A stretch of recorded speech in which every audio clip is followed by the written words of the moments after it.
"Leave it there," she snapped. "If it's not down by noon, HOA's sending a truck." She pointed, loud, sharp, clipboard shaking.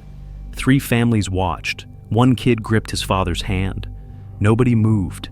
I swear, I've seen that kind of face before. Always loudest when they're scared. Malcolm didn't blink, didn't flinch, didn't speak. His arms folded, his jaw locked, his eyes somewhere else.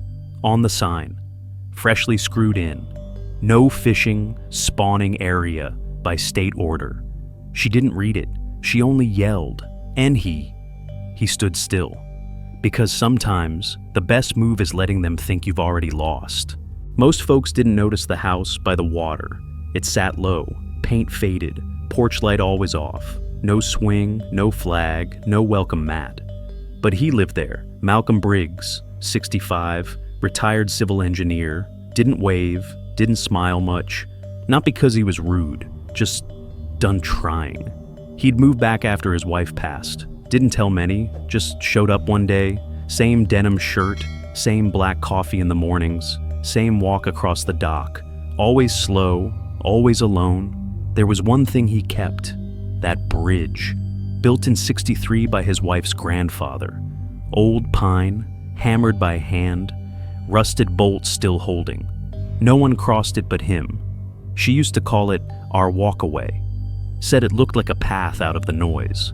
Back when noise meant dinner arguments, kids crying next door, HOA emails about grass length. Malcolm never changed it, never repainted.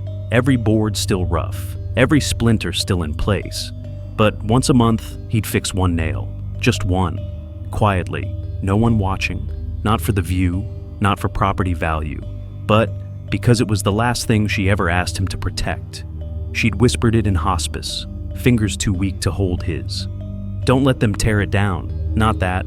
So he didn't. Not when neighbors asked why he kept it. Not when kids ran past with fishing poles. Not even when that woman from HOA left a pink notice on his door. The bridge stayed. Because promises, once made in rooms that smell like rubbing alcohol and unsaid goodbyes, they don't break. That morning, he stood with his hand resting on the post. Fingertips grazed the same screw he'd replaced the week before. Just like she showed him. Left tight, half turned, a trick to keep the wood breathing. His other hand lightly brushed the railing. He did that every morning, didn't even realize. And in that silence, just birds, a leaf skimming water, the creak of a board under his heel. He heard her again. "You always were patient, Mal." He closed his eyes and smiled. Not the kind you see, the kind you feel, in the chest, behind the ribs. The kind that waits. The notice was beige, stamped, laminated, pinned to the cedar gate like a trophy. Temporary suspension of access pending review. HOA letterhead. Signed, dated, no explanation. Malcolm found it before sunrise. Paper still dry, ink still warm. He didn't touch it, just stood there, reading it twice. Then once more, this time, slower. Eyes narrowed at the signature. Margaret Connors. Board secretary, dead 6 months. He exhaled once, through his nose, then turned, walked back inside. No swearing, no reaction, just the kettle, whistling low. At 9:12 a.m., she came back. Bright red blazer, clipboard underarm, sunglasses, even though it was cloudy. Phone already recording. She didn't knock, just panned the lens across his front porch like she was collecting evidence. "Documenting for transparency," she said. To no one. The video hit the HOA group chat by lunch. Caption, "Just checking compliance status, nothing formal." Laughing emoji, 3 thumbs up. One neighbor asked, "Isn't that the old vet's house?" No one answered. Malcolm watched it all, didn't comment, didn't like. But he saved the footage. Then he did something quiet. He opened a drawer, pulled out a thin file. Inside, HOA bylaws, state easement codes, and a copy of the lakefront development plan, dated, highlighted, notarized. He focused on the blue ink sketch, the one she held during last month's informal review. He'd seen it before, in her hand, waving it like a menu at a town hall meeting. But this version, it had one path drawn straight through his dock. He circled it, once, pressed hard enough to tear. Later that evening, a neighbor walked by, waved politely, then doubled back. "You see the sign?" she asked. Her phone was still in her hand. "I only filmed because... I don't know. It just felt off. The way she looked into your window." Malcolm didn't answer. He just nodded once, closed the gate behind her, then sat down, pressed record on his laptop mic, and began reading the letter aloud, word for word, tone flat. Every pause deliberate. The game had started, and she already played her first illegal move, in ink, with a dead woman's name. Sometimes the worst part isn't the lie. It's watching everyone else believe it.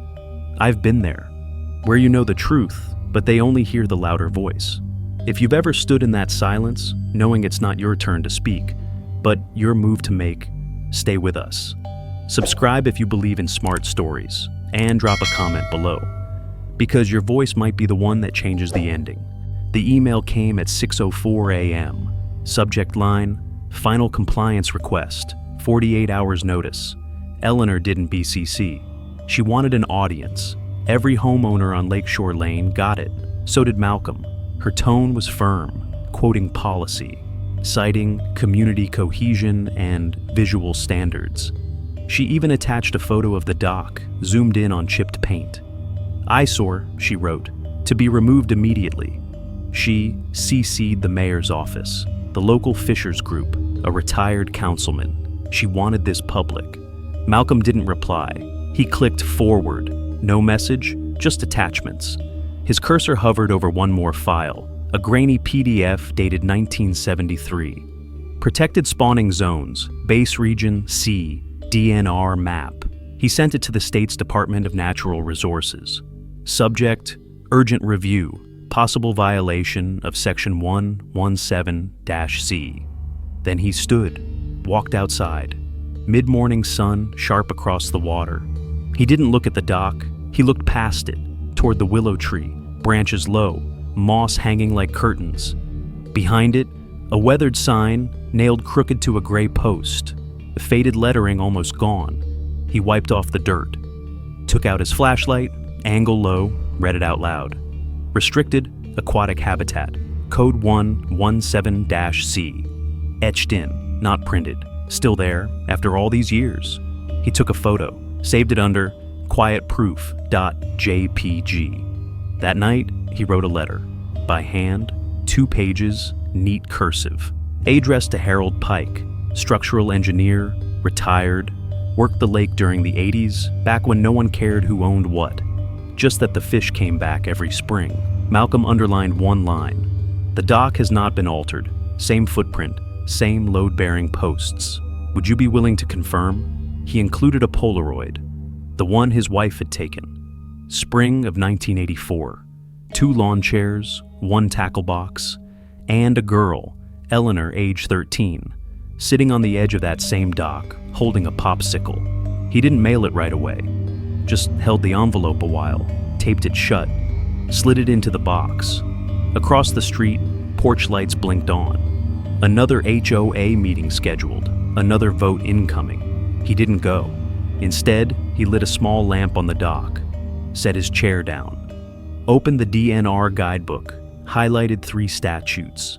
Section 117C, Riparian Rights Act, Legacy Structure Clause. Then he waited, not to win, not yet, just to let her write more emails, louder, bolder, because paper is permanent, and silence doesn't mean surrender, it means keep talking, I'm still collecting. The meeting wasn't mandatory, but 50 people showed up, fold-out chairs, plastic coffee cups, murmurs, clipboard Linda at the front, flanked by 2 board members and 1 flimsy mic stand. She cleared her throat, tapped the mic, louder than needed. "We are here today," she began, "to address a public safety issue.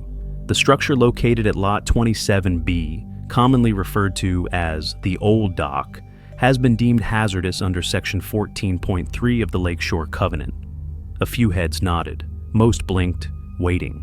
Malcolm didn't speak. He stood, 1 step forward, both hands behind his back. Then, just one question. "Are you certain," he said calmly, that Section 14.3 applies to property outside HOA jurisdiction? The room paused. Clipboard Linda hesitated. Her fingers twitched. Well, yes, of course. It's part of community visibility. He tilted his head. Because the recorded boundary line, he continued, ends 12 feet before that dock begins. Silence. Then whispers. A retired firefighter scratched his beard. The woman from Lot 9 pulled out her phone. Clipboard Linda flushed. That dock is non-compliant, she snapped. And until further review, it is officially designated a closed zone. She turned sharply, snapped her fingers at a younger board member. Put the sign up, she barked. He hesitated, then took out a bright red placard. CLSED zone. Access forbidden. HOA order. He staked it into the grass, crooked, tilted east, right at the dock's edge. Malcolm didn't look at the sign. He looked at the cameras, phones, raised, recording. A child leaned toward her mother. If he's wrong, she whispered, why isn't he scared? Her mom didn't answer. That night, the photo appeared online. Blurry, but clear enough, Clipboard Linda pointing. The sign staked halfway into non-HOA land. Caption, can the HOA do this? Posted anonymously, shared 12 times, then 30, then by a local journalist with the note, we're looking into it. Malcolm didn't comment. He just emailed the image to the county zoning office, attached a copy of the original property deed, and a time-stamped HOA newsletter proving the same.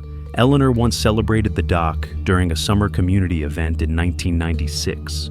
He highlighted her quote, "The heart of our lake, a reminder of where we started. Same dock, same boards, same legal footprint.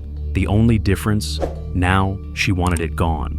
And the more she pushed, the more people looked, not at Malcolm, at her, because confidence is loud, but truth waits. And the dock, still there, still quiet, but no longer alone. The lawsuit came on a Thursday, official letterhead, 12 pages, filed in district court. Plaintiff, Eleanor L. Whitmore. Defendant, Malcolm A. Briggs. Allegations, interference with community infrastructure, disruption of neighborhood event revenue, defamation, and an emotional distress claim for $1 million. She smiled at the filing, said it was time to make an example. Malcolm didn't flinch. He didn't post, didn't explain, didn't even call his neighbors. He just replied to the court's notice with 3 attachments. 1, a scanned copy of a 1973 aquatic preservation survey, signed, sealed, and rediscovered in a dusty folder from the county archives. 2, an email from Eleanor herself, sent to over 80 residents, in which she threatened Malcolm with forced removal and called his dock a relic best left in family photo albums. 3, a photograph of a weathered wooden sign, restricted aquatic habitat, code 117-C. Taken at night, under flashlight, with GPS coordinates. Below it, a signed affidavit from Richard Paulson, a retired engineer who once designed water access systems for the state. He'd confirmed the dock hadn't moved an inch since 1965. The hearing lasted 2 weeks. Eleanor arrived with a team of lawyers, press suits, color-coded binders, a timeline on foam board. Malcolm walked in alone, carried a brown folder and a pen. The judge asked if he had counsel. "No," Malcolm said, "just facts." The courtroom shifted. Eleanor's team laid out charts, PowerPoint slides, pie graphs of projected HOA festival losses. Malcolm said nothing, until asked. Then he stood, placed a single item on the table, the sign, the one from the tree, now cleaned, framed, and mounted behind glass.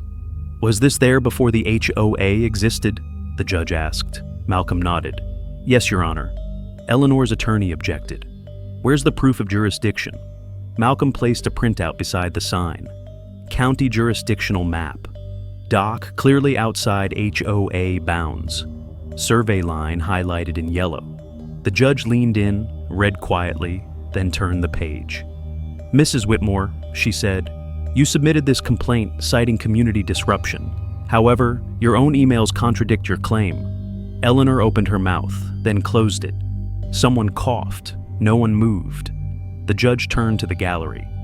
Any construction project impacting a designated aquatic breeding area must file an environmental impact report. This HOA failed to do so. Another pause. I'm dismissing this case. Furthermore, I'm ordering a preliminary inquiry into all HOA contracted developments during Mrs. Whitmore's tenure. You could hear a chair squeak, then nothing. Trap 4, environmental law. Trap 5, her own words. She stood up, tried to collect her folders. Her hands shook. Malcolm remained seated, still, breathing steady. Outside, someone started clapping. Not loud, not long, but enough. And the dock, still standing. Only now, everyone knew why. 1 week later, the new sign went up. Community access, authorized by State Conservation Board. No ribbon, no announcement, just a metal plate drilled into the old wooden post. Malcolm was there that morning, didn't speak, didn't pose for a photo. He wiped down the railing, twice, then once more. The same railing her hand used to rest on, when she leaned in to ask about cloud shapes. That memory didn't make a sound, but it sat next to him all morning. Across the lake, a few kids raced across the dock, laughing, slipping, getting scolded. One of them pointed to the far end. "Didn't that lady say it was gonna be torn down?" "Which lady?" another asked. "The clipboard one," he whispered. No one answered. Inside his coat pocket, Malcolm kept a small tin box, bent hinges, rusty lid, smelled faintly of cedar and oil. He opened it, took out a single curled nail, the head bent sideways. Same one her grandfather used. The day he first built that post, he'd left it there, on purpose. Malcolm didn't swap it, didn't sand it, just pushed it back into the wood with 2 firm taps. Then he closed the box, folded his coat, and sat. The lake was still, nothing moved, except the soft clink of a boat rope tapping the pier, the sound of quiet order returning. He didn't smile, didn't frown, just watched the dock settle. And in the silence somehow, everyone understood. Not everyone fights to win. Some just want no one to touch what they've guarded too long. Some things are too old to explain, too sacred to justify, like a nail that shouldn't be replaced, or a silence that speaks louder than any courtroom. Malcolm never raised his voice, but the world around him eventually did. Not out of pity, not out of noise, but because truth has a shape that returns, no matter how many times it's bent. He didn't defend the bridge. He defended the memory that lived in its grain, the kind of memory you only protect when you've already lost enough. In a world that rewards noise, his stillness was radical, his planning, a form of patience sharpened by age. Maybe that's what strength really looks like when we grow older, not in how loud we speak, but in how long we're willing to wait without blinking. There are battles we win by not stepping forward, but by standing still, long enough for the wind to shift.